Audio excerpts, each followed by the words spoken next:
the best grooming products for you. Just so natural and handcrafted too.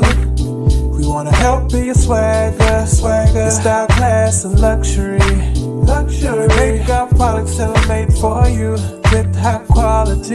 Yeah. So get in style with the black, yeah. Grooming company. To give you swagger, style, class, and luxury. In luxury, yeah. The black gentleman, yeah.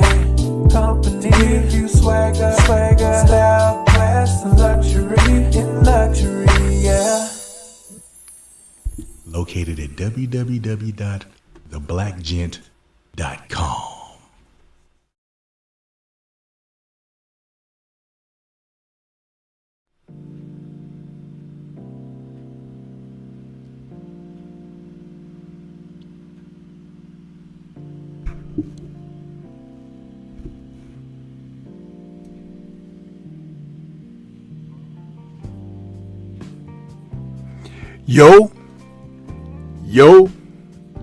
Yo.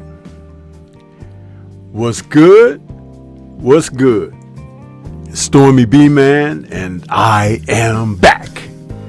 Welcoming you to the Friday night chop session with Stormybman for this Friday, August 22nd, 2025. This is number 193 in the series of chop sessions.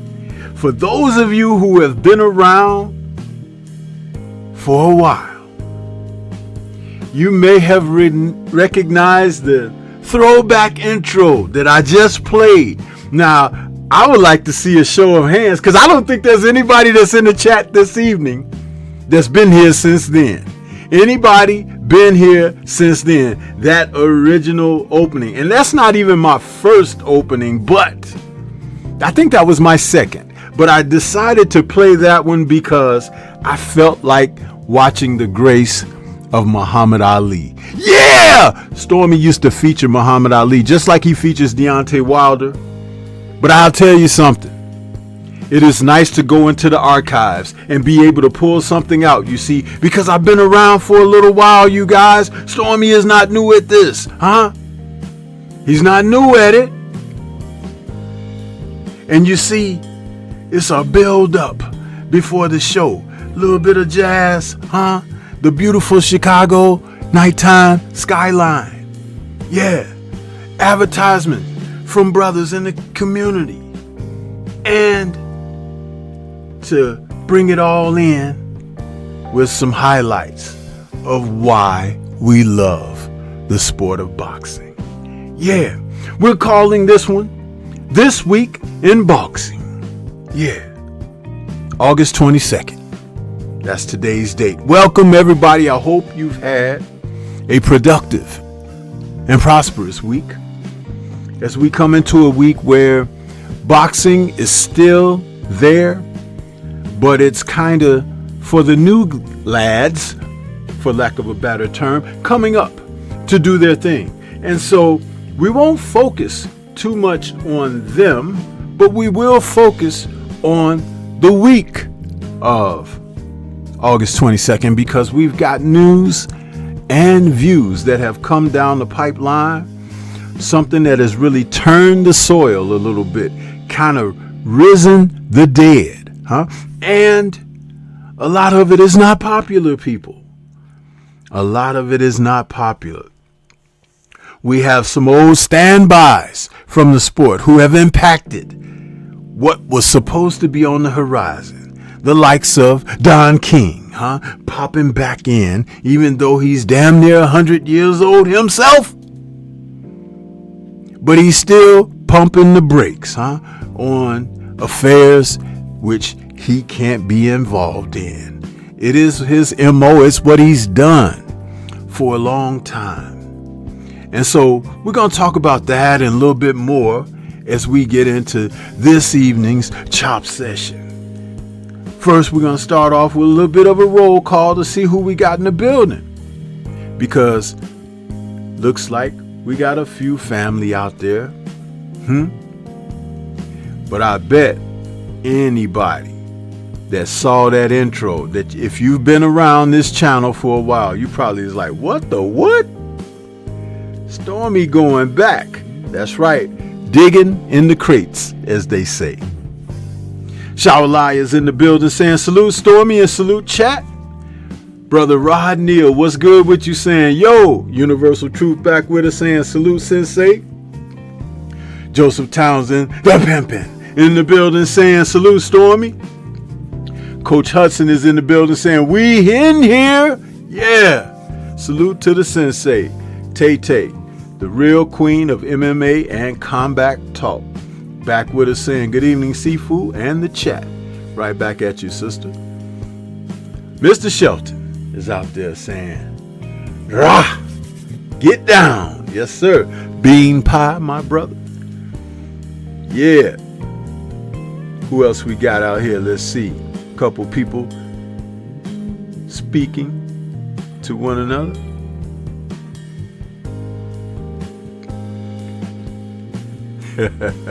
Coach Hudson say, did y'all hear Youngin compare what Tank is going to do to Ali, Leonard, and Floyd today? Man,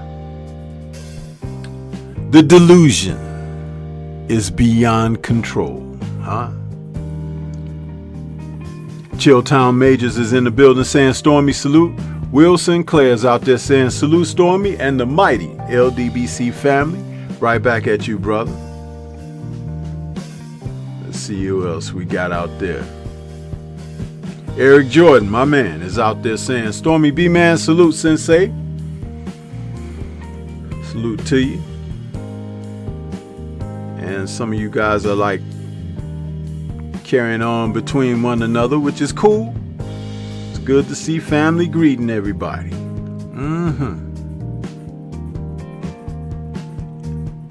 So, as I thought, there is not a single acknowledgement of anybody in here this evening in the chat that remembers that throwback intro.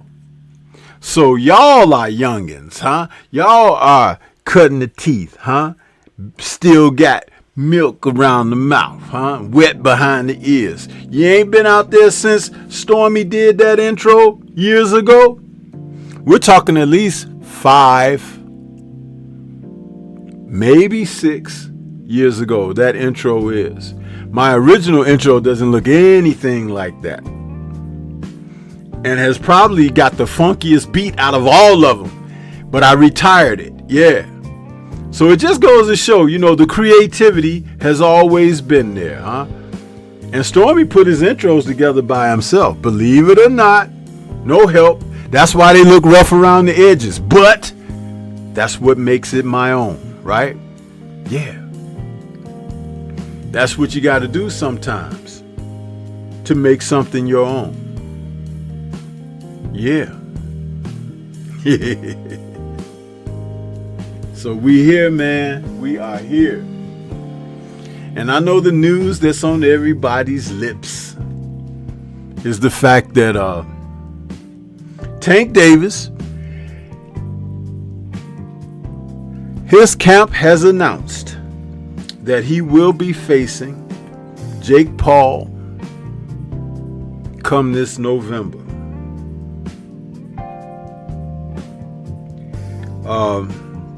We'll get to that. But there'll be a few other storylines that I would like to get into. And you know, it's interesting because we don't talk enough about the storylines, the news that should be presented before you guys.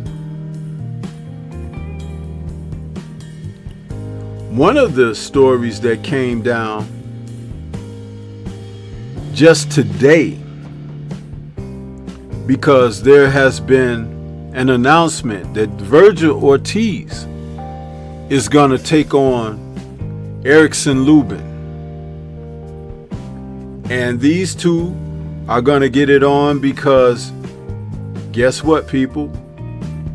There have been some other fighters whom Ortiz's name has been associated with but guys have not stepped up to the plate to make something happen. And you do have to give credit that Lubin is ready. He wants to throw his hat right back into the arena to get some things cooking. Oh, I just saw a fight poster I need to capture. Give me 1 second, family. I gotta capture this fight poster. Did not know this fight was on the horizon. Yeah. When I see the fight posters for upcoming matches, I like to have them in my queue.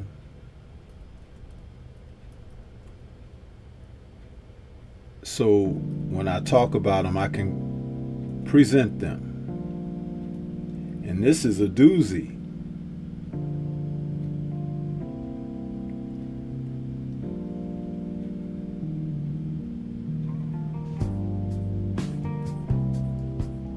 Oh boy.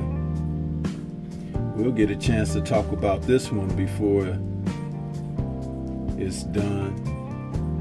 This is a major fight.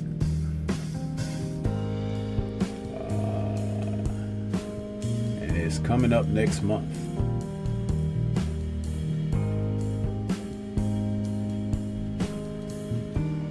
Yeah.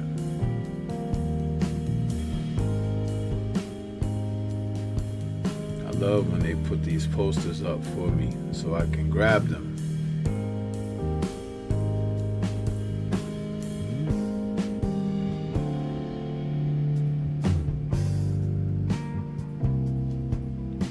Wow.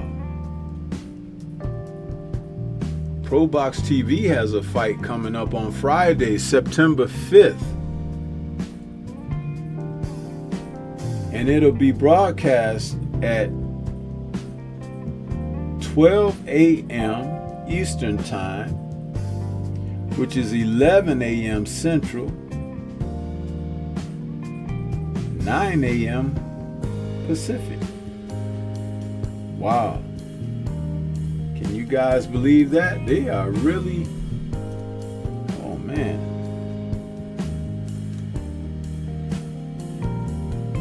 That's crazy.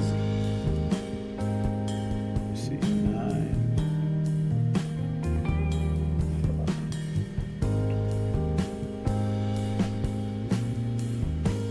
I think I'll be at work that day. That's an early fight though. Very early in the day. ProBox is gonna listen to me sooner or later. Stop putting those doggone fight cards on where they can overlap or be inconvenient for the average boxing viewer, because if they don't do that and just put it like on a Tuesday or Wednesday night, they've already got their own arena. Just do it, man, and stop aligning it where your viewership is going to be less. They're going to learn. They're going to learn.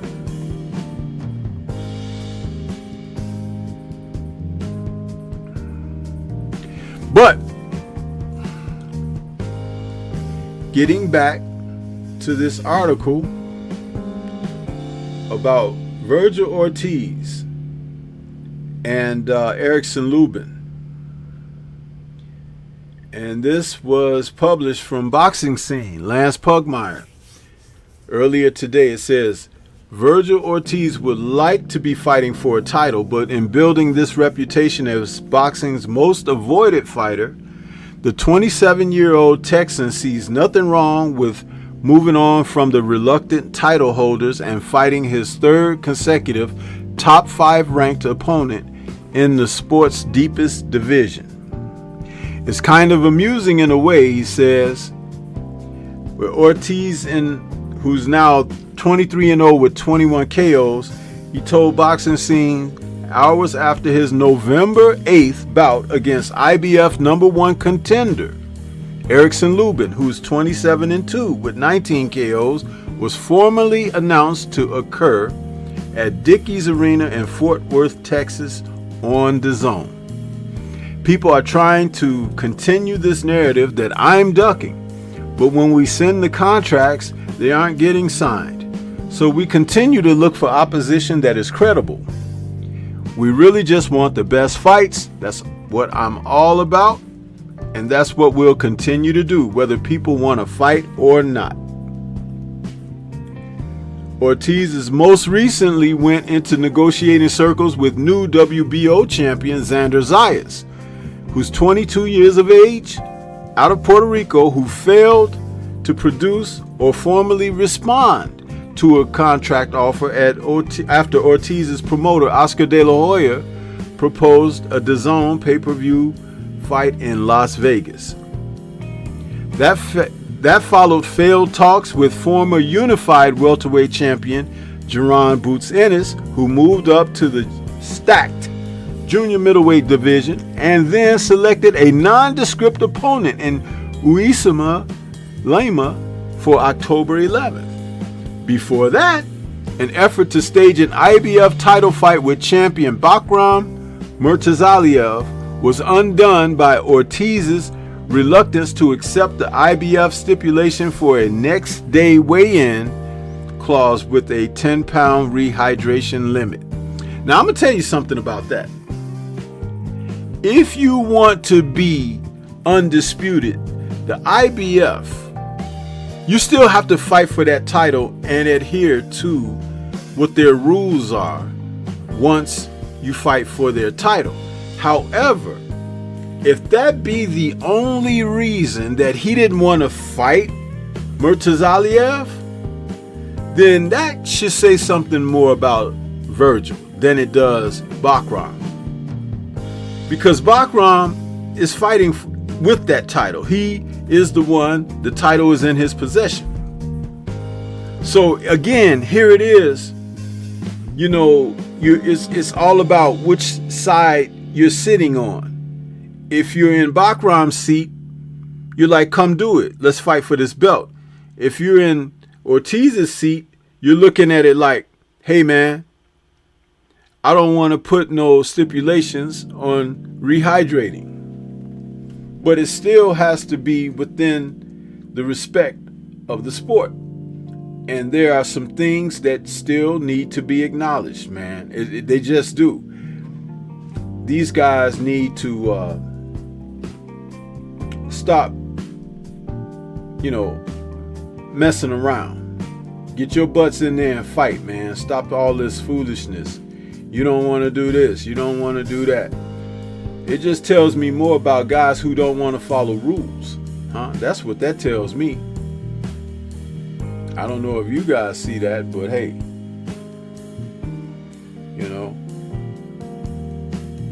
let's see here. We got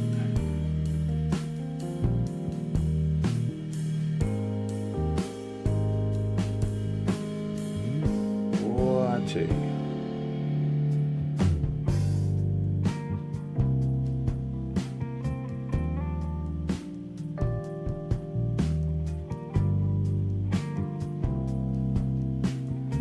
We got a Cash App donation from the brother Eric Jordan. Thank you, Eric. He says, Tank, aka the Monkey King, is one of the biggest disappointments. Listen, biggest disappointment to who and for who? About who? Because I'm going to tell you something. You can't be disappointed when somebody has shown you who they are. Only disappointment is your expectations that you place on them. Do you expect to turn sewer water into drinking water? Without the blessings of God? I don't think it'll happen. Last I checked, he the only one that can do that. And we're not asking him to do that. Thank you, Eric Jordan, for your Cash App donation, brother. Thank you so much. Kamara Fields, thank you for sharing the broadcast this evening. Thank you so much. Yeah. See, we get those notifications when you share the show and all of that. We get those notifications. That's why when we're asking people, and they don't want to do certain things, it's like, okay, but you say you support, huh? That's right, Shareable. He doesn't want to be disciplined or teased, huh? And see, therein lies a very small detail, but it leads to more. So you have to pay attention to that. Big time. Pay attention. Because these guys will have people fooled with their foolishness. Oh boy.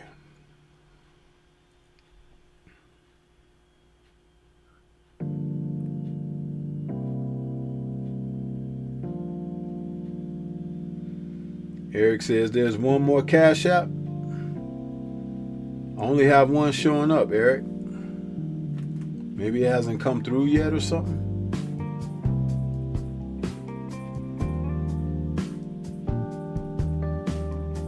Yeah, I'm only showing one at the moment. If it pops up, I'll acknowledge it, bro. It hasn't popped up yet.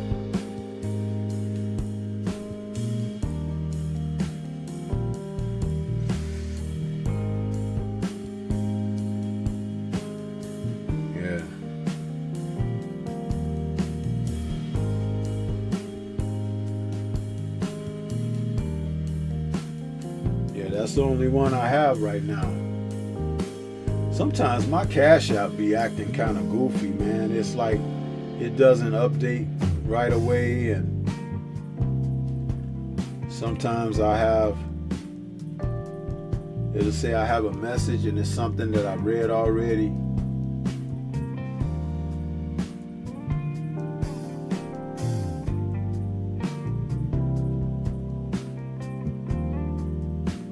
Remember there was this time some dude, he hit my Cash App and was like, send me, I don't remember the amount of money he said. It wasn't a huge amount, but it was like $50 or something like that or whatever. But I was like, who the hell is this? Nobody I knew, but I guess it was just somebody out there like seeing if, you know, you would respond to it or whatever. Blocked! You know, the Matumbo block on his ass.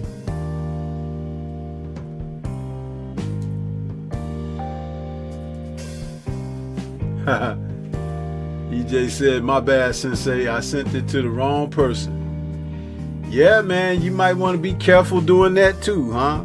Pay attention, huh? Sending Cash Apps to the wrong people. You might have did like that dude was trying to get me to do, huh? Got him.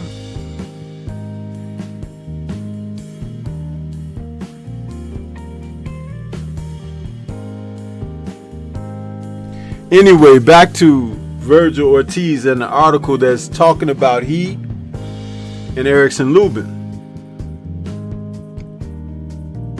It says that Ortiz fell ill and withdrew trying to cut weight against former welterweight champion Imantas Stanionis more than 3 years ago and is resistant to tempting fate again. He says, I'm pretty big. Whenever I meet someone, they say, I can't believe you're that big. He says, I don't believe a rule like the IBF is on my side. It's a recipe for disaster. Every edge you have of winning, you want to keep. Get that rule taken off and I'll challenge background. No, get your ass in shape and stop trying to walk around a bit heavier just because. And listen, who out there remembers Stormybman talking about this? The fighters of yesteryear used to stay in shape and fight more frequently. These guys fight so infrequently, they use that as an excuse when they put on that excess weight. And just because you can cut it down and make a weigh-in doesn't mean that you're campaigning at the proper weight. That is a form of weight bullying. If I could drop in 8 weeks, if I could drop 45 pounds and make a weight on the scale, That's a form of weight bullying. If I'm fighting at, let's just say that's 154. If I'm fighting at 154 and I could, after rehydrate up to 175, that's not good. It's not. We got a lot of guys who have done this, and these junior divisions have helped that to happen. If we eliminate the junior divisions and just let there go back to being 8 weight classes like it used to be, that means the smallest of guys can still fight a bigger guy but at the same weight. And the biggest of guys who squeeze down to those weights don't have a necessary advantage that they are enjoying presently. See, that's where that corruption comes in boxing, man. It happens, and people need to realize that.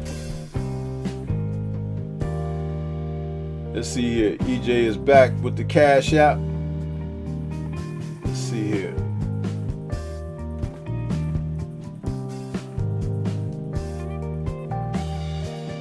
Oh boy.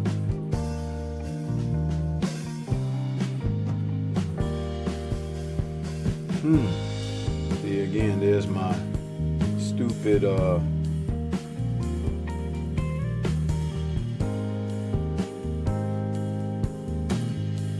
thing, it doesn't want to open up.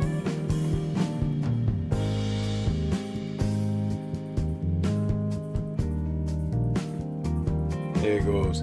Now it's opening up. EJ says, fight Jake instead of Roach. Tank, no, he'll lose. Well, you know, it is what it is. And we don't have to continue to dwell. But Tank has shown himself to be no more than a pretender, you guys. And when he was originally called that, some of you got angry and mad, those who are his staunch supporters. Huh? Well, there's no reason to get angry about it. You just acknowledge that the guy is out here. He's fought under a shielded authority anyway. His people, his handlers that brought him along, they were shielding him from the biggest and the best fights and everything. Even though he was talented enough to participate, they were withholding him. And hey, shame on them. Because now he's 30 years old. And I always said that the little guys at the lighter weights, when they turn 30,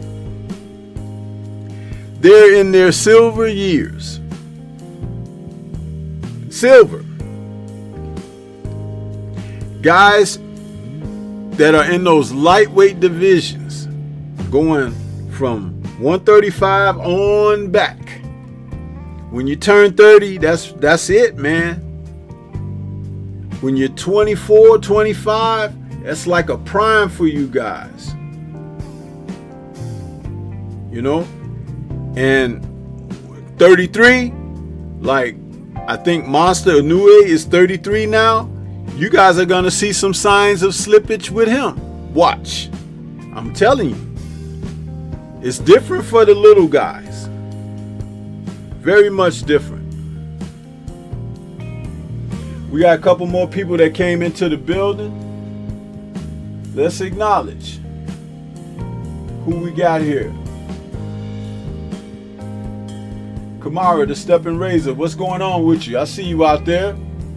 Adrian Viet, what's happening? Clarence McLean, no duck zone. He's out there saying, yo, salute my people. Stormybman, aka the Sensei. Aaron Butler, what's happening, Aaron? Good to see you out there this evening. Appreciate all you guys coming in. Please hit that like button as you come into the building. So my argument against Ortiz, he wants to have an edge with weight. And I'm going to tell you guys something. I think Oscar really likes him.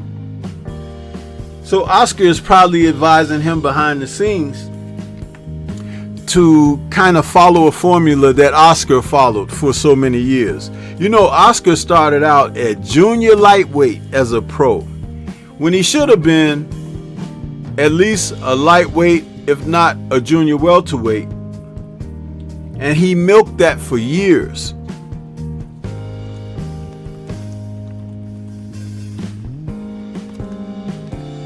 Oscar was bigger than a lot of guys. But see, they didn't put a lot of emphasis on that back in the day. They really didn't. And then also, fighters like Oscar, they didn't put on a lot of weight in between fights.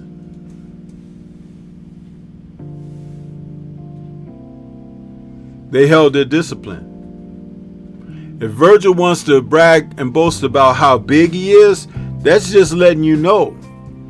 And that's another reason why guys don't want to fight more frequently.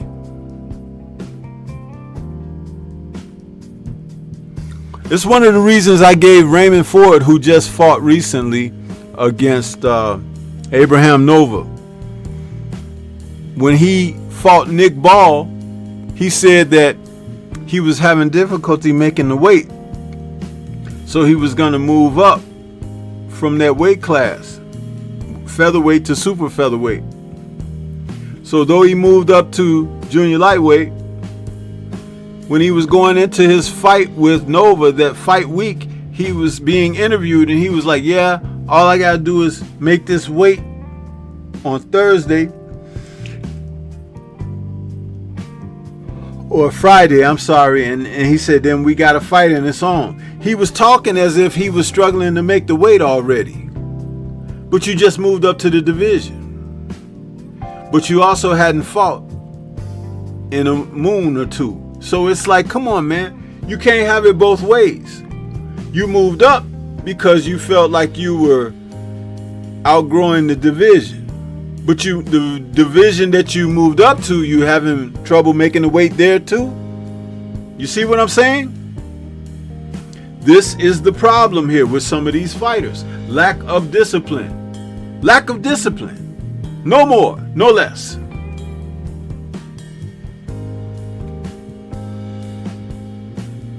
Now, the good part is he's facing Lubin, who has been at 154 for a long time.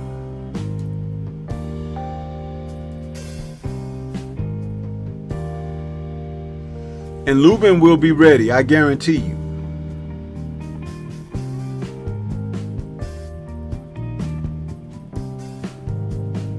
See, Xander Zayas, who just got a hold of a title, Top Rank is not willing to risk him at this moment. And you're going to find out that Zayas ain't what they think he is either. He struggled in the fight that he won the title in. It was kind of ridiculous watching this stuff and hearing the ESPN broadcasters, you know, kind of speak so of he like he is really someone to hold the division going forward. I'm like, really? Man, there are some killers that are going to dine on that boy's bones. Whatever, man.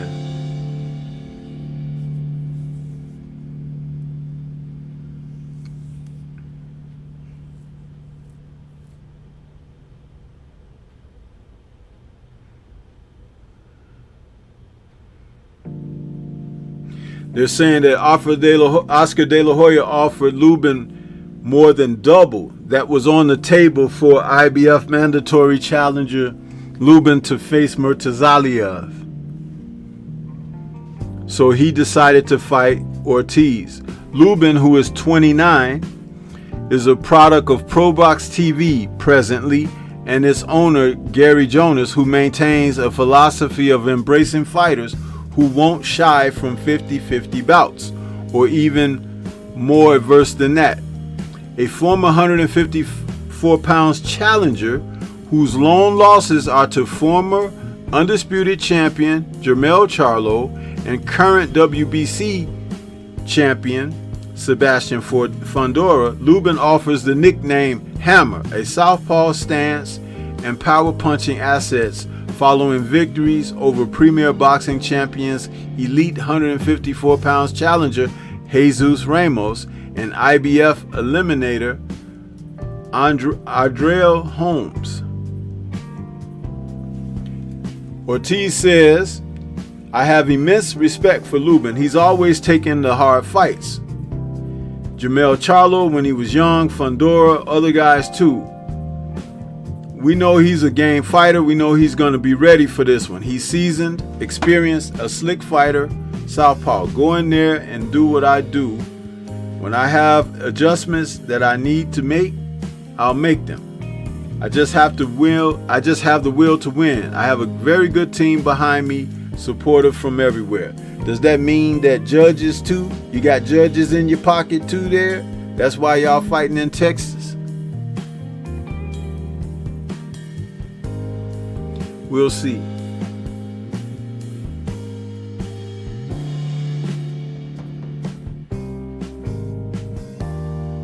Yeah, Shower, De La Hoya paying that bread. But if De La Hoya, I'm going to tell you something, Shower. He pay that bread for who he wants for his guys, but he paying them damn judges. That's who he paying.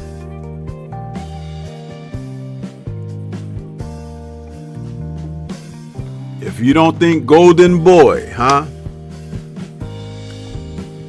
don't have them manila envelopes, you got another thing coming. Yes, sir.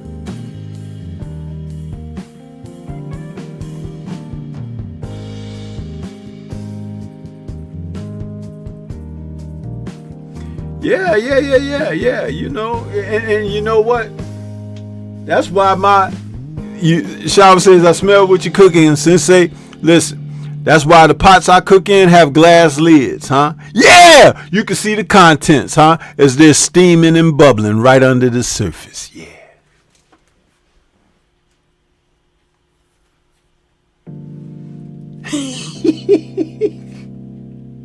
There you go, How about that?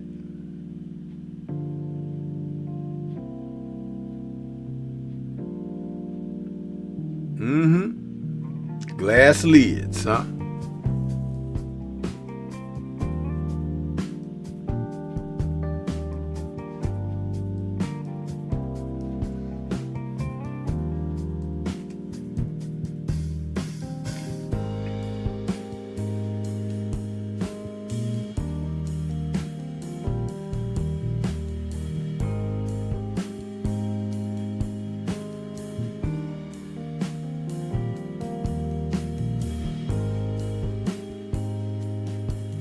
I'm just trying to think about what other news that's pertinent that I want to share with you guys.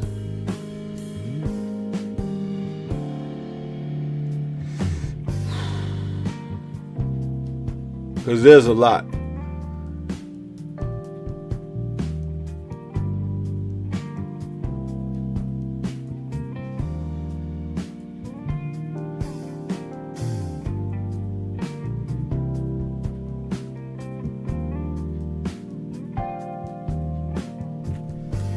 Okay, here's one. Earlier in the week, a guy that I really don't like, Abel Sanchez, expects Canelo Alvarez to turn the super fight with Bud into a sparring session.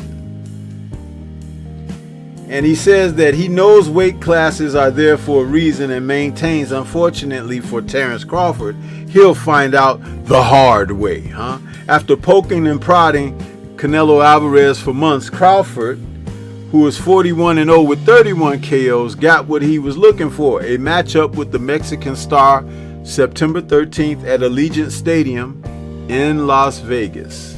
Yeah. Alvarez fights 2 divisions north, but desperate to prove that he's the better fighter, who had only one fight at 154 last year after fighting at 147 since 2018, he agreed to jump to 168. And mind you, this article is by Ham Stemistode, who is a guy who has written some shitty articles on fighters that he has bias against. So you'll be able to hear in the articulation of his wording and everything of this article, his bias. The Ring's number 3 pound for pounder likes his chances, but Sanchez, a longtime trainer who knows Alvarez well, doesn't. Sanchez, who led Gennady Golovkin in 2 fights with Alvarez that ended in a split draw and a majority decision defeat, also saw light heavyweight champion Dmitry Bivol fail to significantly hurt him in 2022. Terence Crawford is a great fighter, but that's why we have weight divisions. No, it's not. Canelo has proven he's risen in weights. He's dealt with the best in his weight division. No, he hasn't. Who is working the corner, says Sanchez, who is working the corner of Filip Hrgovic and for Hrgovic's fight against David Alalai. Says he fought Bivol and Bivol couldn't hurt him. He fought my guy and my guy couldn't hurt him. You mean Gennady Golovkin, who told you to get the fuck out? Huh? That was your guy? Okay. Crawford, who's 37, hasn't exactly come close to losing. He picked up the WBA junior middleweight title against Israel Madrimov last year in Los Angeles, California, aggregating every 154-pound belt that was feasible, but no one in that division could match the payday or credibility that Alvarez could bring. Bud is not fighting for paydays, brother. He's not Tank Davis. For a while, Alvarez, who's 63, 2-2 with 39 KOs, didn't entertain it. Once the call-outs and money became too much to ignore, he gave Crawford his full attention after beating William Skull.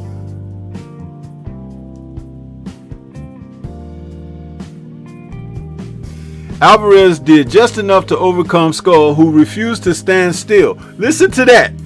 He refused to stand still on points in May 3rd in Riyadh, Saudi Arabia, to become a 2-time undisputed middleweight champ, super middleweight champ. Skull, who refused to stand still. What does that mean? Is he a punching bag? Or does Canelo lack the ability to close the corners in on his opponents who have athleticism and mobility? You see, that's setting the groundwork for complaints against Bud. In the event that Bud is successful against Canelo, you're going to hear them revisit comments such as that. Such as that. A bunch of foolishness, man.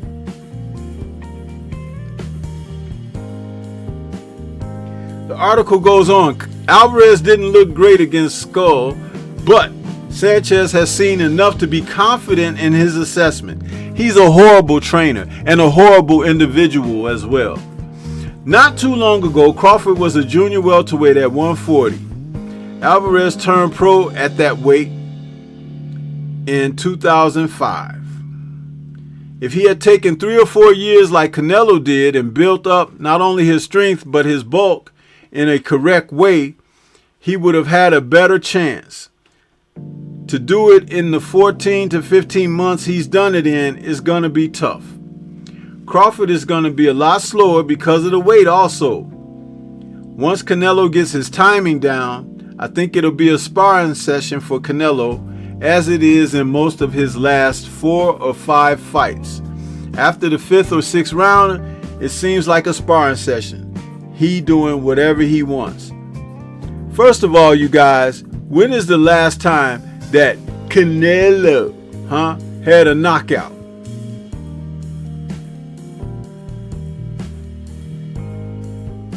A knockout.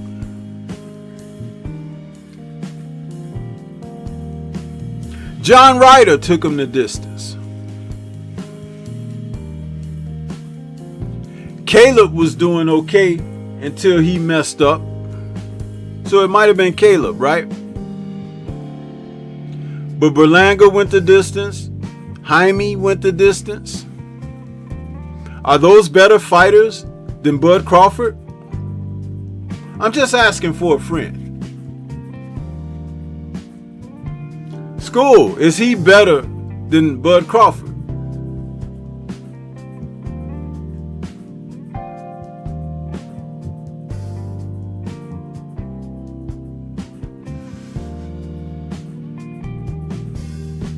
See, sometimes these guys need to keep their trap shut, huh?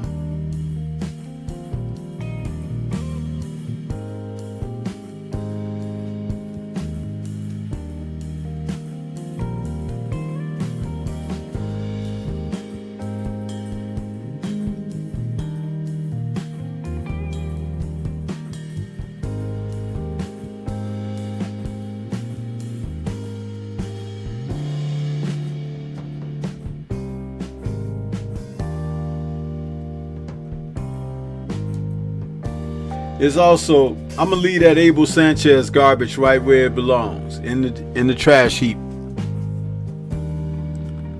Check this out.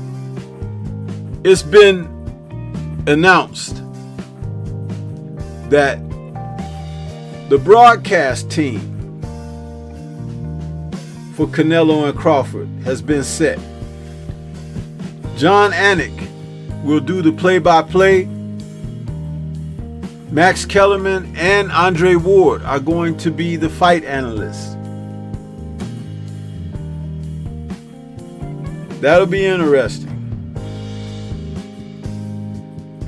Mark Kriegel, Mario Lopez, get the fuck out of here. Mike Coppinger and Antonio Tarver will be desk analysts.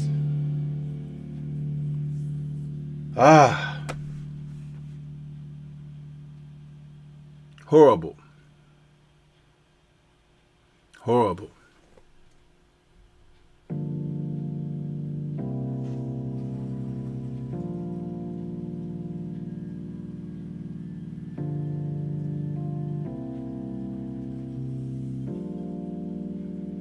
That's horrible. That's a horrible broadcasting team, people.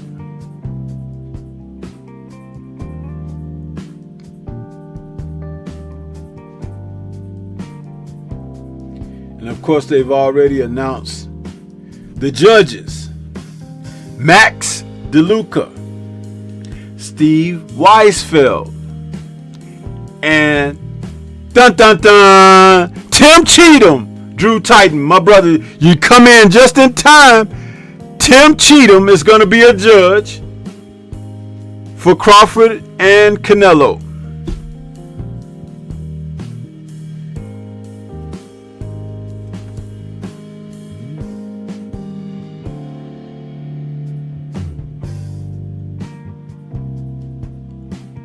You believe that crap?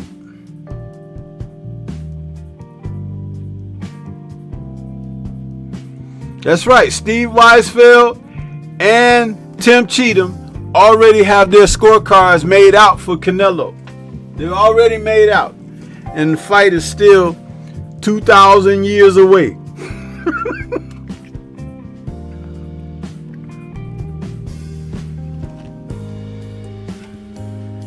Jonathan Simon in the building. What's happening with you, bro? Antonio MMA, what's happening?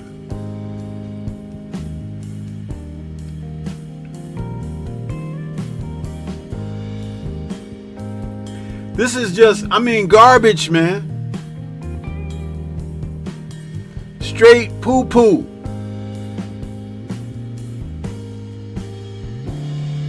And this is what they do. I'm telling you, you gotta stop,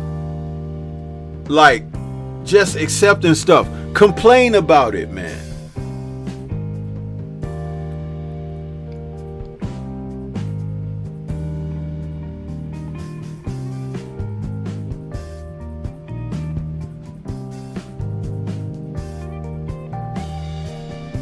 Bud can win almost every round, and they're gonna have to be fumbling with the scorecards at the end of the fight, like they did when Bivol was winning. Remember, Bivol didn't just beat Canelo.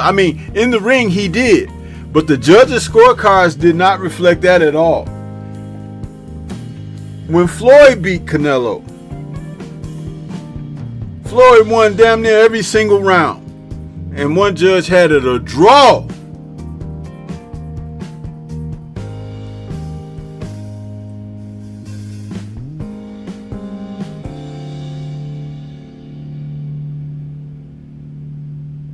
Just straight bull crap, man.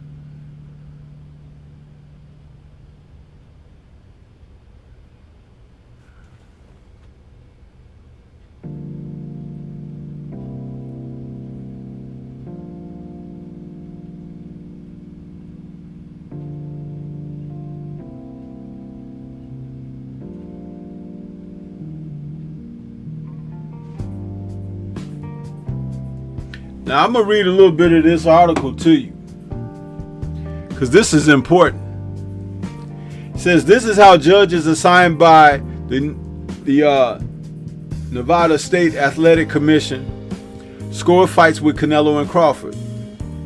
It says the Nevada State Athletic Commission has approved Tim Cheetah, Max DeLuca, and Steve Weisfeld as the 3 judges. Referee, oh no! Drew and chat.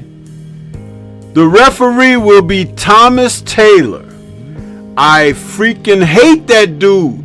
I told you guys, Shower, I've told you about that guy. Thomas Taylor is going to be the ref.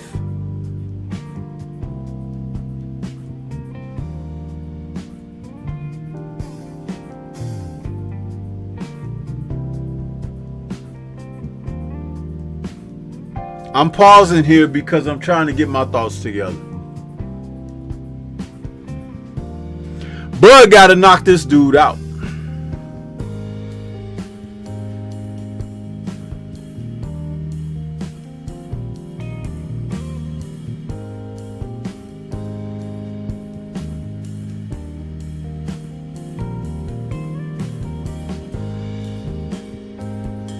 This is one of those situations where they're trying to... Yeah, you're right, Drew. I did about 30 minutes talking about him a while back. Listen, they are stacking the deck for Canelo, you guys. With these people, they are stacking the deck. Please get the information. Some of you out here watch Champside. Get it. Get the information to Champside. Get the information to 78. Drew got his channel and platform. My brother, Freedom's March, Shower. All of you content creators have got to speak on this at some point between now and then, at least a couple of times before fight week. We got to talk about the disparaging gaps when these men align for title fights in Vegas, and how on the losing end someone is always at a serious disadvantage when these 4 are in play.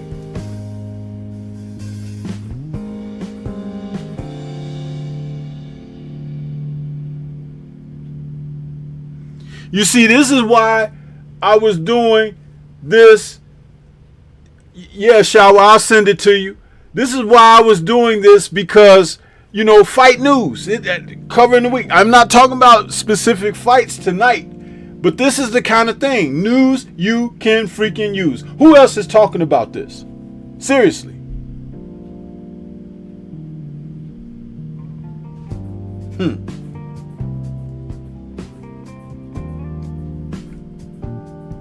Let's see here. This is freaking ridiculous.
Okay, Drew, I sent it to you as well.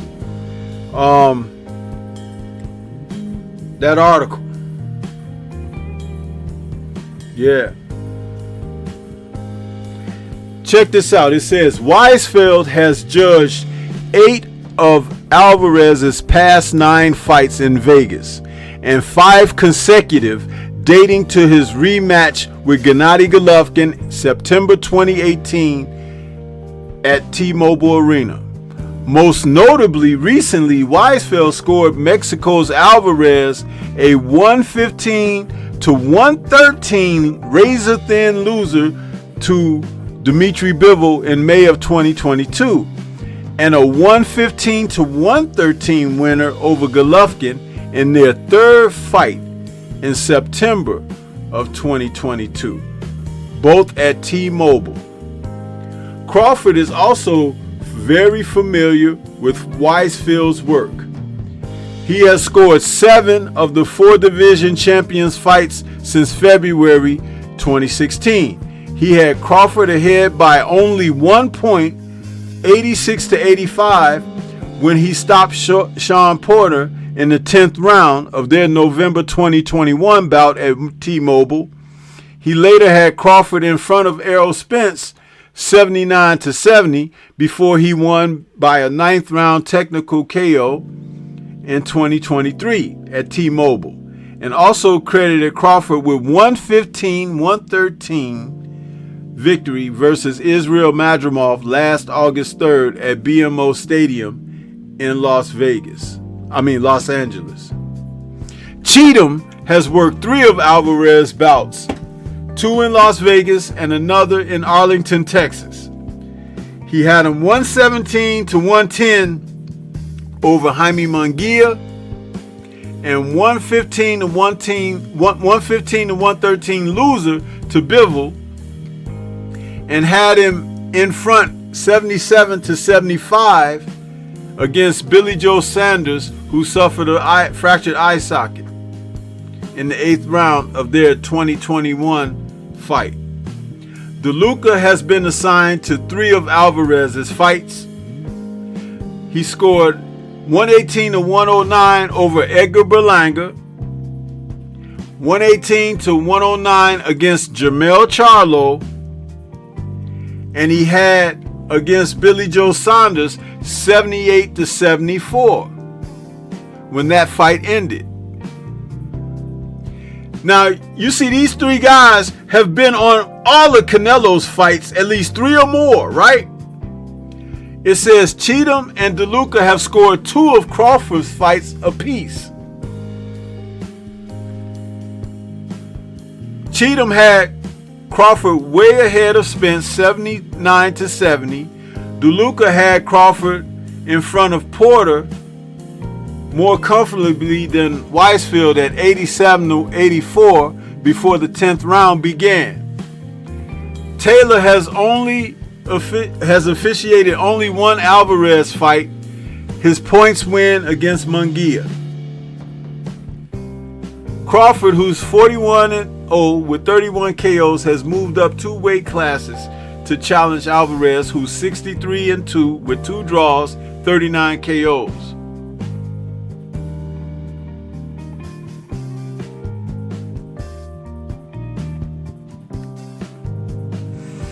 Oh man, this is like really some bullshit. This is really some bullshit, you guys.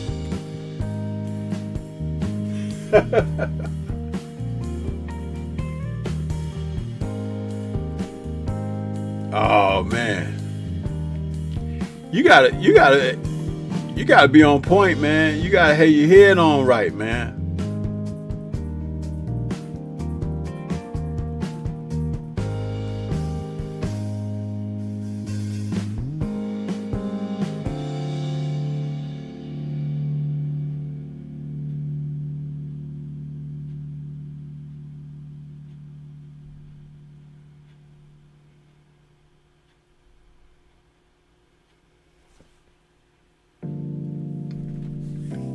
Shower says these people think they're slick. Drew says they're trying to rob Bud. Shaw was thanking me for,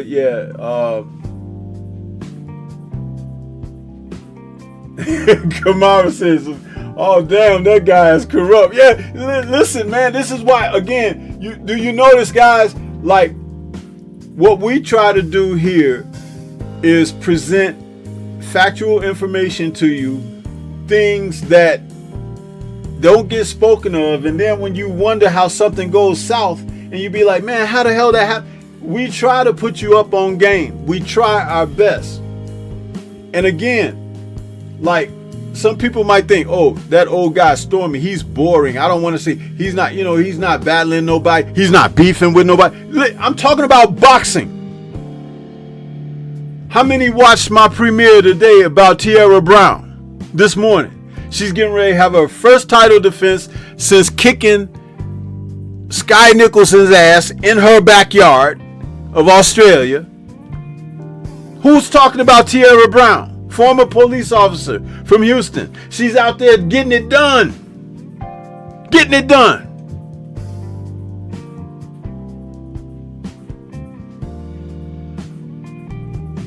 Because I don't want to freaking talk about Tank Davis all the damn time.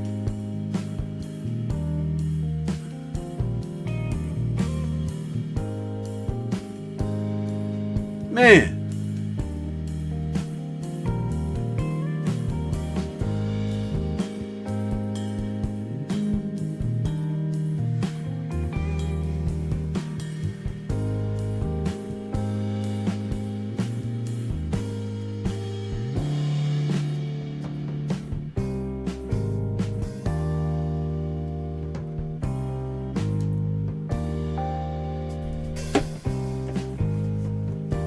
Yeah, man, this is crazy.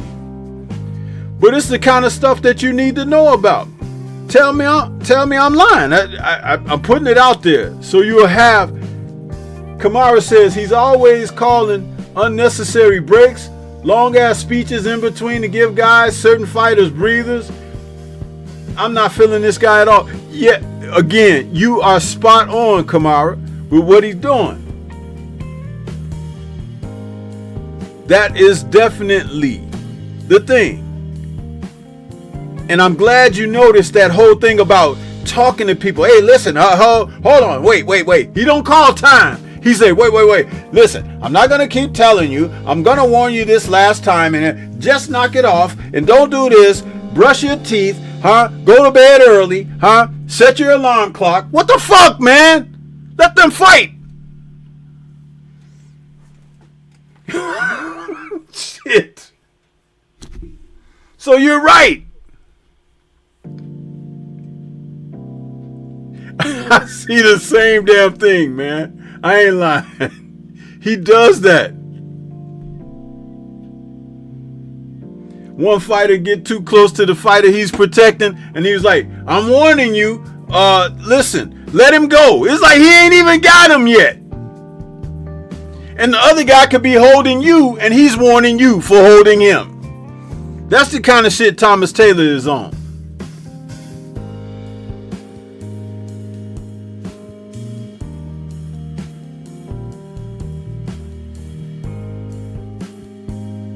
Those of you out there that know Bernie the Boxer and Bo Mac, tell them. Watch out for this bullshit. Be prepared for it. Yeah, he did. Shower. He was all over Shadesha. And the other girl was just like, she was mauling Shadesha. What's her name? What's the big girl's name? Oh, Savannah. She was holding and shit. It's like Shadesha was getting warned. I'm like, what the fuck?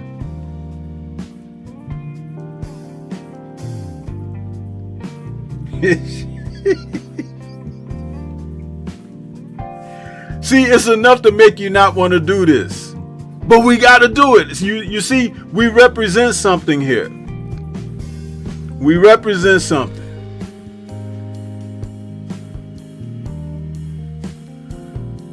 Yeah, he took the point from David Morrell against Benavidez.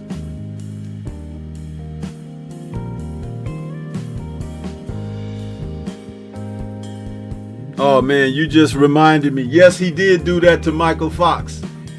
Man, you see, Drew, it's like this is what we, man, listen. Hold on 1 second. 1 second, people.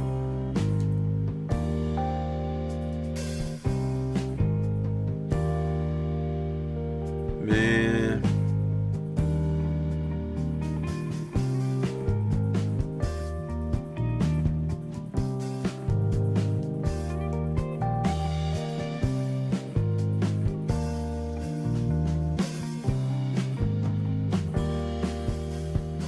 Listen, you guys.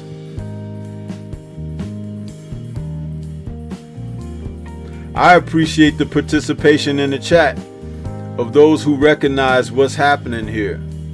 I really do. Listen.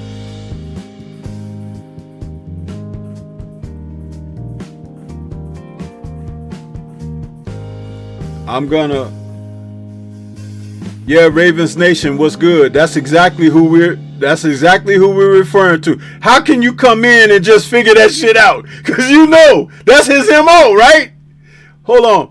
You guys, I'm gonna open up my phone line here. Anybody want to call in and talk about this, please do. Because we gotta listen, this can be an ongoing thing up until the week of the fight. We gotta talk about this stuff. The judges and the referee, they've got 3 men lined up already against Bud Crawford, and one who might be in Crawford's graces.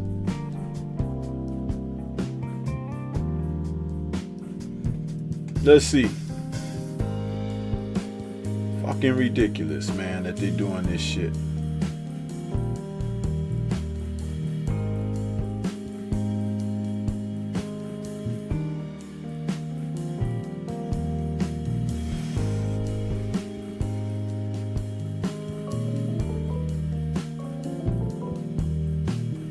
Okay, the line is open, you guys. Anybody like to call in and discuss this a little further with me so we can put a little bit of emphasis on this? A little bit of emphasis.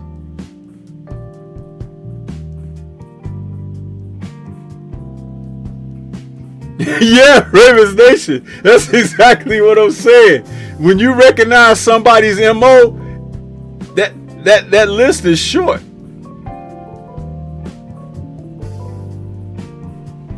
Okay, we got my brother Drew Titan in the building. What's going on, Drew, man? How you feeling this evening, man? Thank you for calling. Yeah, I was on the marriage. Pretty long. I was coming back, and you know, I can't stand losing like this, brother. You know, whenever you're fighting Canelo, you know, I jokingly say, but I'm not joking. You're already down 4 rounds as soon as you sign the contract before the ink dries. You're already down 4 rounds. Right. There's nothing you can do about it. So you gotta understand, if you remember when he signed to fight Bill, you know, we were torn. We were like, he's going to 175 and he's fighting Bill, and Bill looked like trash. We ain't look like trash in his like he just had a tougher fight than expected. Prior to fighting Canelo. And Canelo knew what he was doing, you know, fighting him instead of fighting Beterbiev. We all knew that, but the general idea was, you know, we was like, is Bivol going to take a dive? He's going to sell his own. Remember that was a concern? Yeah. And then as you're watching the fight, he started kicking Canelo ass, and then we was like, you know what? He's winning the fight, but they're going to rob him. And I still think the scores was a little too close. It was, because you know what it was? They had given Canelo a lot of those early rounds that he really didn't win. Yeah. And then they ended up having to jockey, and because that's why it took a while for the scores to be read. That's what they be doing. And Bud is not going to get that benefit. See, against Bivol got a little bit of that Russian, you know, protection for the complexion thing. Right. Right. Bud ain't getting that. And no, he's too dark. He's too dark. And these two judges, if y'all don't remember, they only short one judge, but those were the treacherous 3. I did a whole live stream on them. These were the guys, if I'm not mistaken, Stormy. Ain't these the same guys that scored the round for a 10-9 when Ryan got dropped? Got dropped by Tank, yeah. Yeah, and they scored a 10-9. Do y'all remember that? I mean, that was ridiculous. It was go back and look it up. It was a 10-9 round. How do you blow that? And that was when I said, look, man, all Ryan had to do was get to the 12th round. And they would have given him a decision. Like a split decision. Yep. Yeah. It would have been a split decision. They gave Ryan rounds where he wasn't even supposed to be. Man, so they got 2 of the treacherous 3. Which is like against Devin. He didn't do himself any justice getting dropped by Ryan because he basically won all the rounds he didn't get knocked down in. And the way it was scored, it was scored like Ryan dominated him and he didn't. And they speak of the fight like Devin got beat up. He didn't get beaten up. He got knocked down 3 times. It's a difference between taking him. You know who got beat the fuck up? Giovanni Santillan against fucking Brian Norman Jr. He got beat up. Yeah, he got beat up. He got beat up. Now, did that happen to Devin? Fuck no, it didn't. No, I'm going to tell you something, man. I'm going to tell you something. This is dangerous. Okay, when I was at the Ryan and Devin fight, I was sitting next to Champ's side and Marco. We was all sitting there. We scored it. And there was a lot of guys. We was in the press row. There was a guy from Fight Hype there and a couple of independents. And when the bell rang, we all looked at each other, and I looked at my scorecard, and I showed it to this dude, and he said, "That's just how There was a couple of rounds that it was no. We scored it just alike, right?" Marco looked and he says, "Wow." And he didn't score it with pen and paper, but he said, "Wow." But me and this other guy who had his whole MacBook out and he was scoring it. And I said, "How you got it?" He said, "Bro, I got Devin winning." And I said, "Bro, I got Devin winning too." I looked over at Champ's side. Champ was like, "Yo, I got him winning, but you know they're going to either give him a draw or give it to Ryan." Everybody saw the same thing. And the reason why they gave it to Ryan was because Ryan won the drama. The drama, yeah. But he didn't win the bout. Never good. And then don't forget that Ryan had a point deduction for a foul. He sure did. You see, this is again, when they talk about watch boxing, that's one of the reasons that I say what I say. Because if you watch boxing, when boxing is scored correctly, victories and losses are clear cut. You could, and what I've said before about the black fighter who might be a boxer. A boxer who doesn't have a KO punch can still win a decision. You cannot hold it against a guy because he doesn't have knockout power if he's scoring. That's right. Because you like to see knockouts, you shouldn't penalize a guy who's not knocking someone out. When Tevin Farmer faced Murataya, they were begging and pleading in Murataya's corner, Garcia and them. They were like, "Come on, you got to do this, you got to do it." He's like, "Really, you got to, come on, you got to do better." The fight was close, but I don't think Murataya won that fight. Just like I don't think he won, I don't think Tevin lost against William Zepeda the first fight.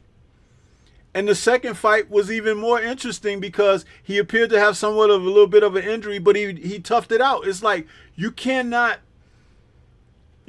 pick and choose when you decide to give someone a fight based on the benefit of the drama of a fight. Right. That's inappropriate scoring. That's corruptness because you're inconsistent. The only thing we know that can be inconsistent out here in all actuality is the weatherman and the weather, right? That's the only thing which you can't call. That's correct. And be paid for. I mean, this is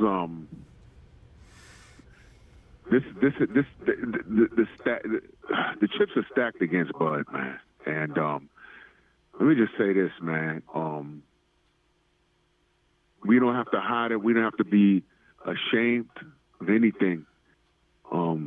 There's a code, and I'm on it until I can't be on it anymore. The thing is, we always talk about Bud.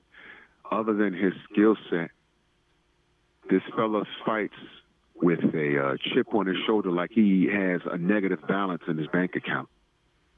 And I can respect that because he feels disrespected. He done whooped Errol's ass. He still feels disrespected. He's about to fight Canelo, and he's the crazy underdog, and he justifiably so feels disrespected. Everything he's done, he feels disrespected. Now, there's been things that he's done as far as his career and, choices is concerned that I didn't agree with, and I get it, man. I get it. But, ladies and gentlemen, now is not the time to hold that against him. All right? He's angry. Some of it is justifiably so. But right now, we got to put that shit to the back burner, man. They're going to use our personal gripes and dysfunction against us. This ain't the time for it, ladies and gentlemen. What we need to do is lock in and support them. And if y'all don't think support on the internet and support at the actual events don't help, Stormy made this point a while ago. If Muhammad Ali fought George Foreman anywhere else, he loses that fight, man. Support from the crowd, support from the people that support Bud. Support goes a long way. And as you can see, while we're distracted by Tank Davis's schmuckery, and we're distracted by just frivolous things that we have no control over. I'm over Tank, to be honest with you. I might talk about him here and there, but he's no longer at the forefront of my content anymore. You know what I mean? I'm done with it. I was done with it since this morning. Bud is the focus. And right now what we need to do is support that brother. He's not perfect. A lot of the fighters that we support is not perfect. But what I'm saying is we need to support that man because while we're focused on the other stuff, they're doing shit like this by putting these stupid-ass judges in there, this corrupt-ass referee, and Lord knows what else.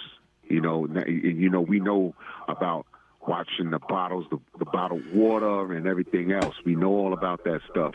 Bud needs our support, man. Now is not the time to be in a space where, I'll never get over how he behaved and how he let Errol do the heavy lifting. Man, that shit's over now. I'm done with that. This guy's going to fight Canelo, and I think Bud has all the tools to give Canelo all the problems in the world. And I said he could potentially stop Canelo, but now that I've seen all these chips stacked against him, I think now he has to stop Canelo. Yeah, that's what I said earlier in my comment. Yeah. That's what I said. I said, man, I paused for a moment and I said, Bud's going to have to knock this dude out. Yeah. Imagine he's dropping. Now, imagine this for a turn of events. Let's say the only rounds that we see Bud winning are the rounds he drops Canelo in. Let's say he dropped Canelo 3 times. They'll still find a way to give Canelo the draw. Right. Well, how about this? They'll give him the victory because remember, when I scored the fight Devin versus Ryan, I had Devin winning.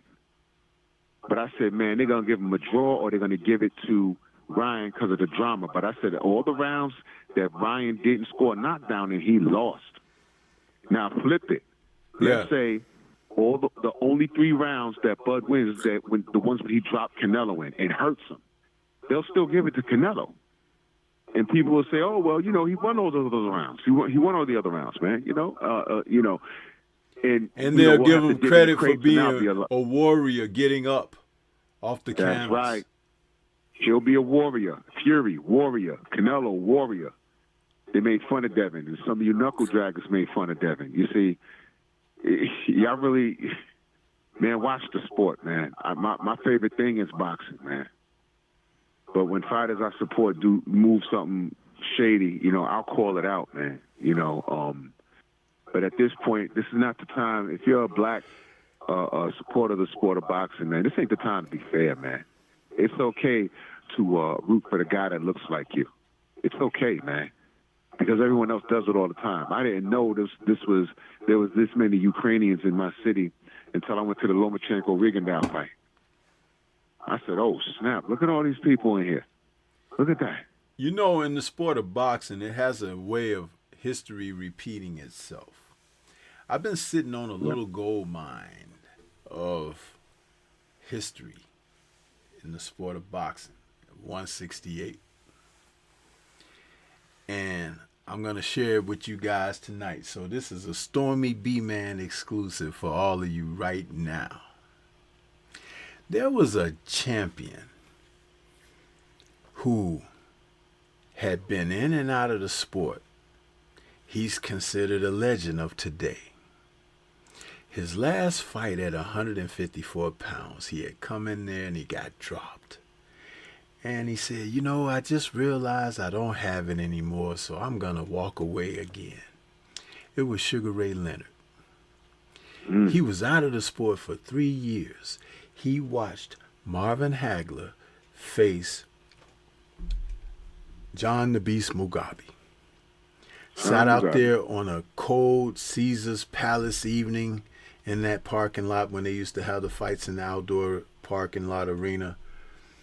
And he watched Hagler have a war with Mugabe, who was, I believe Mugabe was like 26 years old at the time. And had won all of his fights by knockout. So he was truly a beast going through the middleweight division. Hagler took him on. It was not an easy fight for Hagler. Hagler, you know, I won't say he struggled. It was a battle. It was a war. But Hagler out-toughed Mugabe and beat the fight out of him, and I think he stopped him in the 10th or something like that. It was at that point when Hagler was at his peak of fame in boxing, but Leonard told his people close to him, I can beat him. Leonard soon would announce that he was coming back to fight Marvin Hagler. And Marvin Hagler was the middleweight champion of the world. See, people don't remember this, but you know I've been around. Leonard was the junior super welterweight champion, but he retired. Now, he comes back to face Hagler for Hagler's undisputed middleweight title, right? Now, this is the thing. He got that decision over Hagler. Controversial. But decided that at one point he was going to fight again. He gave up the middleweight title. And guess what he fought for? He fought for the super middleweight and / light heavyweight title against Donnie Lalonde. Going into that fight, Lalonde had a weight and size advantage over Leonard, who was truly a junior middleweight. Ring a bell? Yeah. Now, in that fight, Lalonde, who was noted to have a heavy right hand, hit Leonard with a glancing right hand early in the fight and knocked him down. Dropped him. Sure did. Leonard suffered a cut in that fight against Lalonde. At some point in that fight, the real Ray Leonard showed up. He got Lalonde in some trouble and never let him back in the fight. He stopped Donnie Lalonde in brutal Sugar Ray Leonard-esque fashion. It was badly, y'all. If y'all never saw that fight, it's on YouTube. I'm not saying watch the whole fight, ladies and gentlemen. Not the highlights. Watch the fight. Watch the whole fight, because Ray Leonard, Stormy, I watched that fight in the living room with my mom and my pops. And my mom said, oh, shit, when Ray Leonard hit that ground. But a man's head. And at that time, don't believe that pretty dude with the straight teeth on the Wheaties box. An animal came out of Sugar Ray. Yep. That day. And Animal. when he finished Lalon fell like he fell off of a ladder, a high ladder, on his face. And Knees Leonard, bent, like how they fall. oh my goodness, it was an amazing come from behind, because Leonard was down in that fight. He was down. But he dug that out, man, and the true champ came out. And on that night, he became the WBC super middleweight and light heavyweight champion of the world. He gave up the light heavyweight title, of course, but held the super middleweight title until he fought Tommy Hearns in a rematch of their original fight that was 8 years earlier. So do you see what I'm saying here, Drew? About understanding the history of the sport and knowing what you're looking at? That's right. Leonard took it out of the judge's hands. He took it out of the judge's hands. Bud may have to do the same thing. And it may be that Canelo hurt Bud. And the Bud has to show up. You see? Can I say something? Go ahead, brother. That's the part that we talked about behind the scenes. We said, we're not sure if Canelo's ready for that type of get back. Mm-hmm. You see, we've never seen Canelo get hurt and have to fight back into a fight like Ray Leonard did down in Lalon. Mm-hmm. We've never seen that. We've seen them in technical fights. I like watching the Canelo versus Miguel Cotto fight. That was a chess match. But he was never like in trouble. We had to fight back. Now, Miguel, his brother hurt him, but he got on his bike a little bit, and when he got his bearings back, you know, he didn't turn into the animal that we saw Ray Leonard turn into. Right. He had to think his way out of that. You see, Ray Leonard got up off the floor and got angry. And you see, Bud has that in him. Everyone's talking about, hey, man, when Bud gets hit, he wants to get that hit back. But what people don't factor in, when he gets that hit back, it's angry, but it's also educated. Yep. And I'm not sure if Canelo's going to have to show me. He gets Bud in trouble, and Bud starts firing back, puts him on back, showing angles. And then I think he's going to find out, because I told y'all the rumors are true. Everyone's been telling me, hey, I sparred Bud, man. Bud, they told me, when I was at the Palladium, dude was like, yo, I sparred Bud, and he said, yo, bro, Bud could fuck with you like on the bench press at the gym and wrestling. I said, I don't believe that. Well, I've seen enough since then. It's been about 2 years now. The rumors are true. The rumors are true. And I think that if Bud catches Canelo clean, this ain't gonna be a situation with Floyd Mayweather just outboxing you and snapping your head back all night long.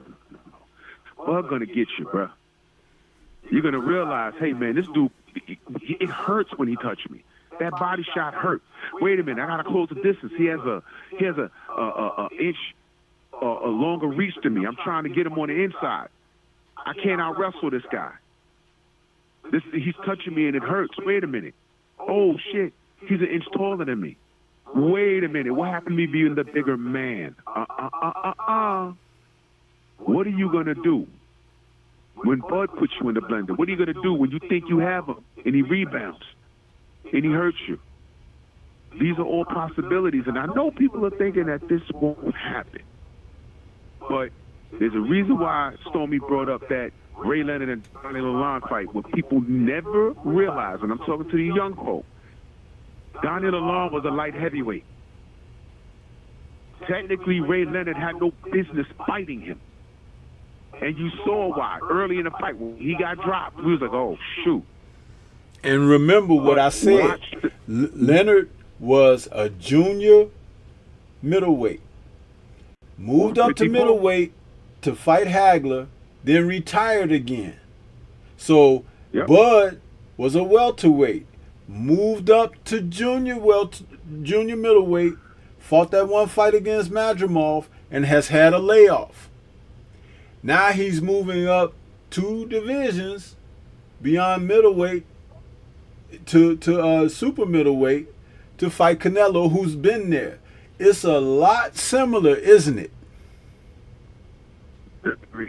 You see what I'm saying? Do you see? And the caliber of fighter Ray Leonard was, imagine how great Leonard would have been had he not retired. A lot of his retirement was based on, 1, it was the eye and the detached retina situation, and then 2, a little bit of being like bored with the sport, almost kind of like a Roy Jones Jr. in effect, because he was so good that there wasn't enough of challenges for him. And then he has some outside the ring issues as well. So when you think about that, my goodness, man, there's a lot to unpack when you know the history of the sport here. This is why these guys sound so empty to me when they say things like, oh, like what I read earlier. I don't know where you're in the chat yet, when I was talking about Abel Sanchez and his thoughts about how he saw the fight with Bud and Canelo. Because he had Golovkin in 2 fights with him and everything. I was like, Golovkin wasn't Bud. Fuck out of here. And you're not Bud's dad. I mean, not Bud, but you're not Golovkin's dad. Or he's like a son to me. Well, Gennady showed you who his real dad is when he told you goodbye. Huh? When he got that, deal. Get the fuck out. That's what he said. Unable Sanchez. Yeah. But anyway, that's why I brought, and I told you, I was sitting on this for a moment. You know what I mean? Because, again, now if you hear somebody else talk about it, Drew, where did it come from? You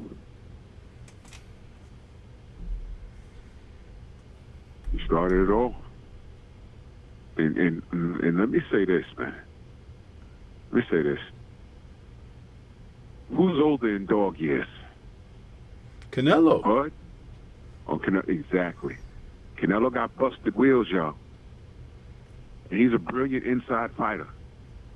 But Bud ain't got to be there, man. I'm telling you right now, man. In my opinion, Bud's favored to win this fight. And he's going to do it. I feel he's going to do it. Not fuck feelings, man. I'm looking at the facts. And Bud not being as active, right? But the quality of his activity has been better. Right. He's a gym rat. Gym rat. Ain't never walked away from the sport. Don't eat poorly. Don't even eat meat. He has no bad habits. And let me explain to y'all the importance of having no bad habits. I know we got a problem with Bernard Hopkins right now, but I have no problem with his boxing career. Same thing with Oscar. Those guys are douchebags, but I have no problem with what they did in the ring. Those guys are one of the all-time greats. Bernard Hopkins had no bad habits. He was a gym rat, which is why him being very basic permitted him to exist at the age. What was his last pro 50? And he was favored to beat Joe Smith, although Joe Smith sent him skydiving. But he was always a legitimate threat well into his 50s, man. Yep. That's taking care of your health, being into the gym. You might not fight once or twice a year, but Bud's the kind of guy where it's like, I'm sitting at home and I ate some food. Let me go to the gym. Let me just go to the gym and hang out. This guy has healthy habits. That's what makes him dangerous. He doesn't have time to sit around and experiment with clenbuterol. He doesn't drink. Canelo drinks to the point where he gets tipsy. Canelo drinks to the point where he punches fellow Mexican strawweights in the face and break their jaw. Look up about it if you don't know what I'm talking about. Look it up. Now, does Canelo show up in shape to fight? Yeah. Not much. But what I'm saying is this. Bud has intangibles, which is why I pick him over Canelo. This is actually a bad matchup for Canelo. Now, here's my disclaimer. It's boxing. I could be dead wrong. But I don't think that. And they'll find out in a few weeks. And with that being said, I'm going to get out of here, Stormy. Got to go get ready to take my nephew up to college tomorrow. So I'll be on the road again. So, yes, sir. Safe travels to you all, man. Safe travels, and thank you for calling in and lending that bit of what you had to say. But like I said before, I was sitting on that little gold mine of information to take you down memory lane to let you know that, you know, David can slay Goliath. Yeah. Absolutely. All right, good brother. All right, man. You take it easy, bro. Thanks again. No problem. All right, peace. That's the brother Drew Titan out there calling in. I'll leave the line open for a few minutes and see if we'd like to hear from someone else out there to give a take or even maybe a comment on what we just spoke on. Thoughts?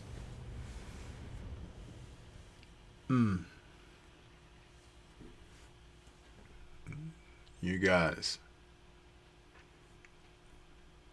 Mac of the South, what's good with you? J-Man, what's happening? Steph Brown in the building. What's happening, you guys? You came in a little bit later while I was cooking, but I still see you. I see you out there.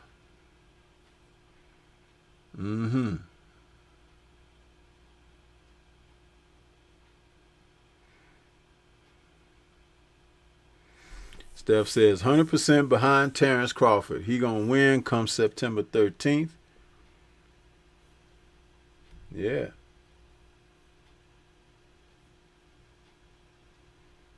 So yeah. Let me put my boogie woogie back up.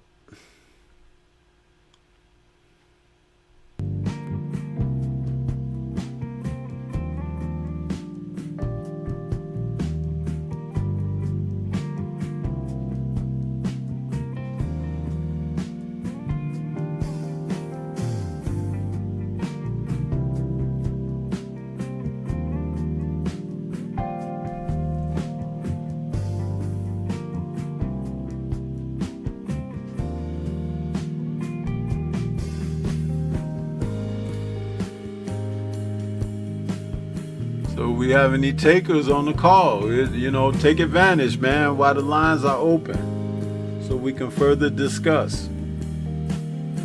Or something that I hadn't talked about this evening yet that you might want to discuss. We got about 15 minutes to go in the show. Do that.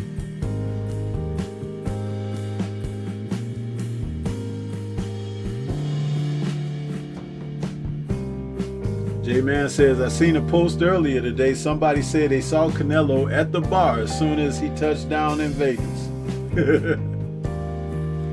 Hey. He was at the bar after Dimitri Bivol kicked his butt too. Karaoke and all. Shot glass in his hand, huh? Yeah.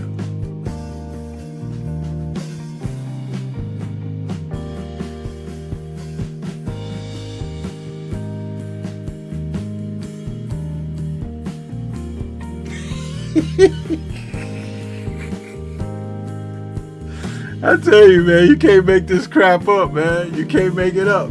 I try to talk about these things, but listen, it is what it is, right?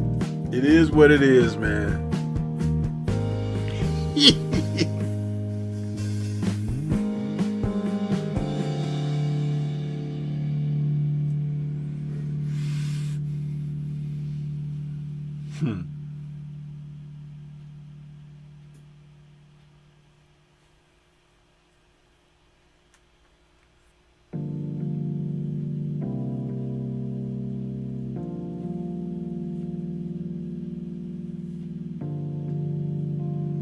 So no takers, huh? There's like 20-some people out there in the chat right now. Y'all did me real ugly on the likes this evening too, but that's okay. Real ugly.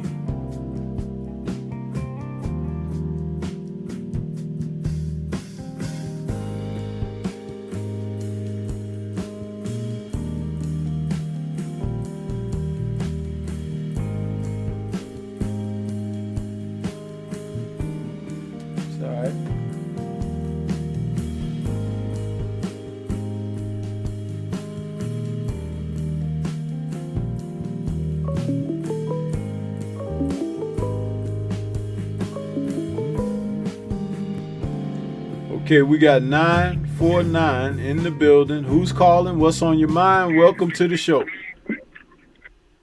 What's going on, Stormy? It's Steph Brown. It's Stephon Brown. Hey, Steph, what's happening, bro? Not much. Just filtering through the sports. Got you on. Been listening to you here since you've been on. And just calling to say what's up and see how you're doing. And a couple boxing comments. Yeah, I'm fine, man. We here, you know, back to the grind. I had my little time away, and I'm back. You know, Word. guns blazing. Right on, man. I saw you and LB fight down there in Vegas, having a good time too with everybody. Yeah. Watch out. The dog's there. I was listening to you and Drew there talk about Bud and Canelo there. You know, I wasn't so excited in the beginning, but I am now. I realize what's at stake, and for me, I just see it as a pound for pound, you know, mega fight. It's, you know, everyone's got Bud at number one. Why not him move up and test greatness and challenge himself and get it done? I believe he can. It should be for the fireworks there. And as of late, it seems like the pressure's on Canelo. You know, I see him, you know, there's been so much talk of running, you know, and well, if he's running, can you catch him? You know? And Canelo said he can, so we'll see. We'll see. But I think just matchup-wise, what both guys bring to the table, and I like what you said. I think that was you who said what Bud, the quality and consistency he's been putting out in his last couple fights, 3 fights. For me, he started with Sean Porter. He's looking good for this fight. He's looking good. Canelo's had all these stamina issues and PED usage. You never know what you're going to get. And he seems to be slowing down midways in fights. And don't forget taking soft touches. Right. Hasn't been fighting competition at his level. So here we are with the pound-for-pound fighter. And salute to him, man. I can't wait for it. Can't wait for it. See, that thing about fighting soft touches will catch up to your ass, man, and quick. You know? That doesn't mean that every fight you have needs to be a barn burner. But, you know, he's fought a lot of guys that didn't deserve to be in the ring with him. His last 2 fights, Berlanga and Jaime Munguia, neither of those... Did anybody think that either of those guys had a chance against him, realistically? No. No. But they both went the distance. And they both got dropped by him. Bring it up. Right. But guess what? Neither one of those guys are as good as Bud Crawford. No. If you put them together, they couldn't make a Bud Crawford. Mm-mm. And guess what else? William Skull, the same. Same. So that tells you a lot. Yeah. The only thing that would make people just be dismissive of Crawford and his opportunity is bias.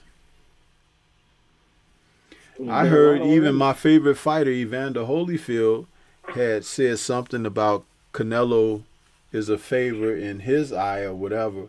But one of the things that Evander has forgotten that throughout his career, he was always the smaller guy at the heavyweight division and fought much harder and with much more spirit than the fighters he was fighting against, and a lot of times prevailed against them. So he was in Bud's seat a lot during his own career, which amazes me why he can't equate and understand and associate that with, unless they just have absolutely no understanding about what makes this man tick as a fighter. You know? It's like, dude, you could be good, you could have athletic skills and everything, but that doesn't mean that the layers beneath the surface have a greater depth and have more coals burning in the furnace. This young man has that. He's had it his whole life. And there's something about people who have that. They're always proving the other folks wrong. Got the fire within. Yes, sir. One of the things that I've maintained about Canelo facing him is this. He should have went ahead and faced Benavidez.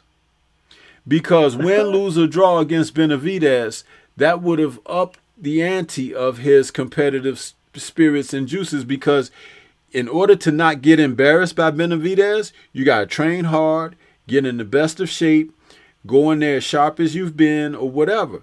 But see, he's done everything but face Benavidez. That was the threat that he needed to face.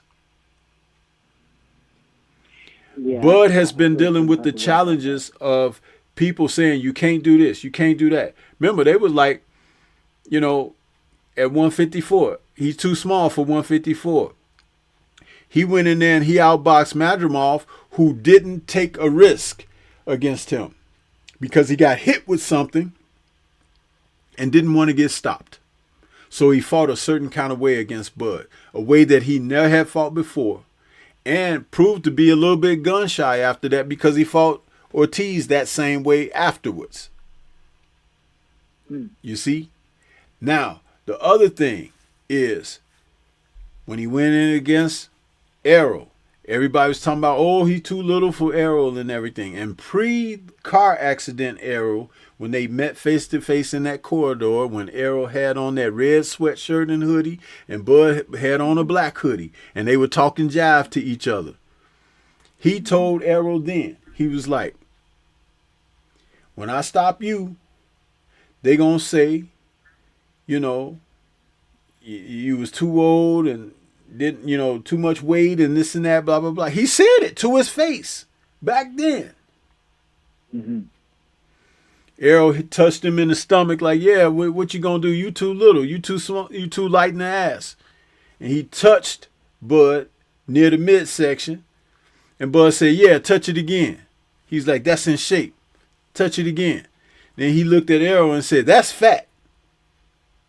He told him then, you're talking about two men who live in two different lifestyles.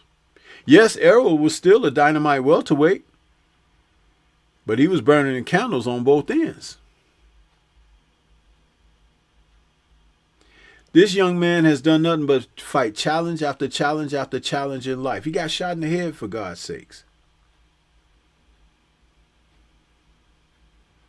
It's the will to live. You drive yourself to the hospital and say, hey, I'm fucked up. I need help.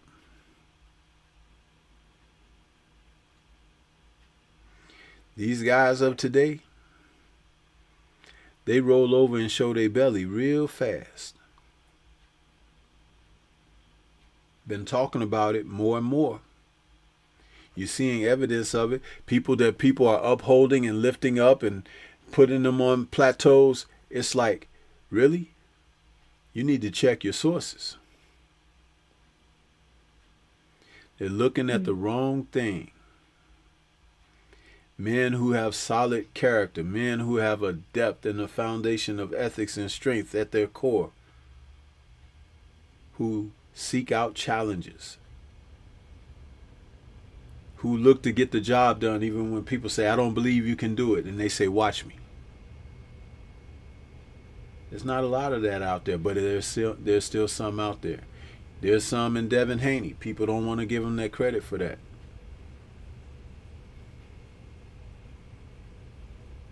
I read in my monologue earlier, the article I was covering about Ortiz talking about guys turning down fights with him and everything.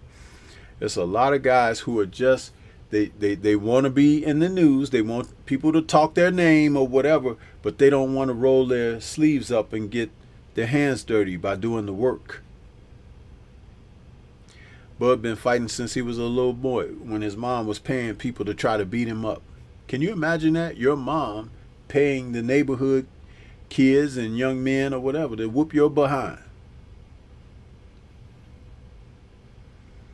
That's why he feel he could beat every man that stand in front of him. Do you think Canelo feels that way? No. You know why I know? I can prove that. He don't want to face Benavidez.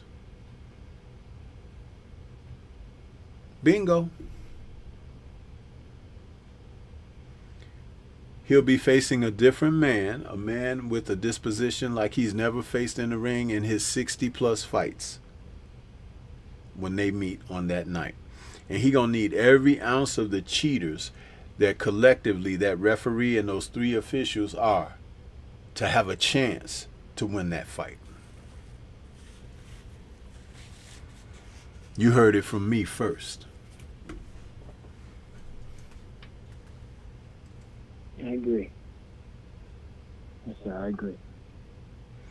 What else you got, Steph? I was going to comment on the Canelo in the... You got to speak a little louder, bro. Your voice is kind of low. It's drifting off. Can you hear me now there, Stormy? Yeah. I was saying that I was going to comment on Canelo Benavidez, but you touched right on it. Canelo just don't have the heart for it. And then lastly, I always thought Ray Leonard beat Hagler. I mean, he you know, I like how you described that situation, how when he was there and he told his closest of people that I could beat that gentleman there, and took on that challenge. I mean, he gave Hagler a lot in that fight, but Hagler did nothing with it when Leonard was on the ropes. He was able to turn him and do some work, man. So I always thought Leonard beat him. Great fight, though, and good fighters. Yeah. Yeah. But happy to be over there, Stormy. I'm going to hop back in the chat. I just want to say hi. See how you're doing. Have a good weekend starter. All right, man. I appreciate your call, man. Thank you so much. All right there, brother. All right. Take care. Peace to you.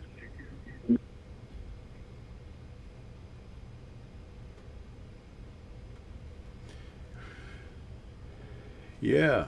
So we're just about here at the end of the show, man. That 15 minutes went by quick. Oh, we got KG in the building. What's going on, good doctor? See you out there. Yeah. But hey, man, it is what it is. You know, we do what we do around here. And I just wanted to, you know, bring some conversation on the fight news of the week, huh? It's like, you see, just having conversation about this stuff alone and presenting you guys with this information, I feel I brought some value on this Friday evening. But we're going to get ready to get out of here because I ain't staying up all night with you guys, huh? I got to catch me some beauty rest. You know what I mean? This don't all happen just by luck, huh? I got to be able to lay down, get my rest, huh? And not think about y'all, huh? And then that's when, you know, the genes start working and flowing like they supposed to. Yeah. Yeah. Anyway, with that being said, we gotta hear from my man, the Focus Ball, huh? Focus Ball.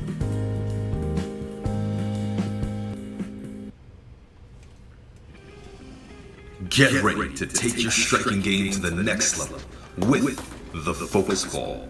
Dramatically improved footwork, timing, head movement, hand-eye coordination, reflex, and overall fight IQ. It's lightweight and extremely portable, so you can train every time, everywhere. When you don't have a coach to do mitt work, get a Focus Ball. When you don't have a heavy bag to hit, get a Focus Ball. When you don't have a sparring partner, get yourself a Focus Ball. And when you just want to have fun punching and kicking, get a Focus Ball. When you train with the Focus Ball, You train your eyes and your brain to read punches so that you can hit and not get hit, making this very simple device a must-have for all combat sports athletes and enthusiasts alike. So if you want to take your striking game to the next level, don't wait. Get the Focus Ball now.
Yeah, so we come to the end of another Friday night chop session.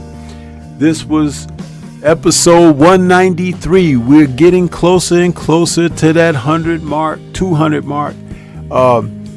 We would have been crossed it, but I take breaks in between, which is sorely needed, and it's okay because I get the chance to recharge my batteries and come back with reinvigorated energy for you all.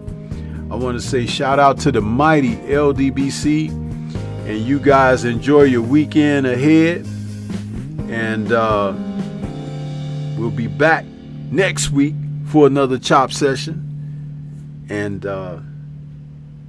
stay safe out there, everybody. Peace.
nice day. Look at Jessica. Jessica, what are you doing? You know you can't swim. Get away from the water, Jessica. Jessica, get away from the, oh my God. Somebody help Jessica, please, she can't swim. Go help the Jessica, run! Jessica, no! Oh my God! No, Jessica! No, the water is pulling her back in. Where's the lifeguard? Lifeguard, hurry up! You can't swim! Jessica, no!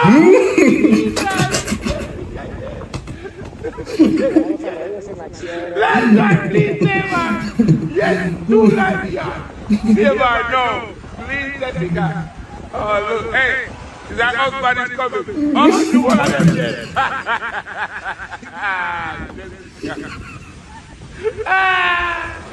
Hey, please, save her. Jessica, they're coming now. They're here. Jessica.